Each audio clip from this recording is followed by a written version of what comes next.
who is the Holy Spirit? Well, there's a lot to that. But I like to say that the Holy Spirit is Jesus without boundaries and limitations. The Holy Spirit is Jesus on the cloud, as you would put it in technical terms like technology. The Holy Spirit is the one who gives us boldness to evangelize. Think about what he did with Peter in Acts chapter 2. The same man who denied Jesus now boldly proclaiming the gospel. And for every time he denied Jesus, 1,000 people came to the Lord. Think about the Holy Spirit and how he stirs faith within the soul, causing us to believe for the miraculous in ways that we would not have otherwise believed.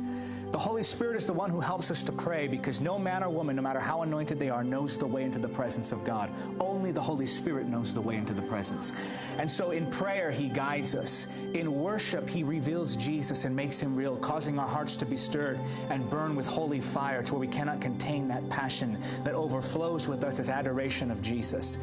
The Holy Spirit is the one who helps us to walk in holiness. So for those who are bound and weighed down by the shame and the sickness that is sin, the Holy Spirit offers freedom. He is the Holiness Spirit, the one who breaks the power and the chains, even those habits that people have had for years. He breaks those addictions. He breaks those bondages. The Holy Spirit is the one who delivers the captives from demonic oppression.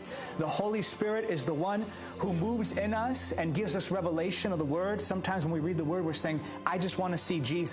He causes the information of the Word to go from just information to revelation, and revelation brings transformation.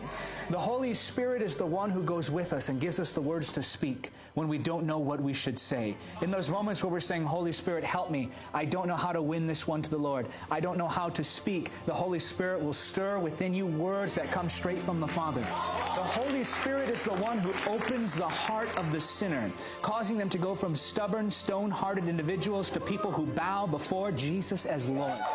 The Holy Spirit is the one who anoints us for ministry and appoints us into the call of God. He takes ordinary lives and makes them lives that transform the world. I like to say that a single moment spent in the presence of the Holy Spirit can transform your life, but a life spent in the presence of the Holy Spirit can transform the nations. The Holy Spirit is that something more. He's that deep stirring. What was it, do you think, that caused the martyrs to lay down their lives and say, take my blood, we want to preach the gospel. Jesus is Lord. That's the Holy Spirit stirring the love of God in that heart, shedding the love of God abroad in our hearts. The Holy Spirit is the one who gives us all the promises of the Father. The Holy Spirit is the one who causes us to walk in the perfect will of God, not by the day, not by the hour, but down to the millisecond like Jesus. You really love the Holy Spirit. I could go on and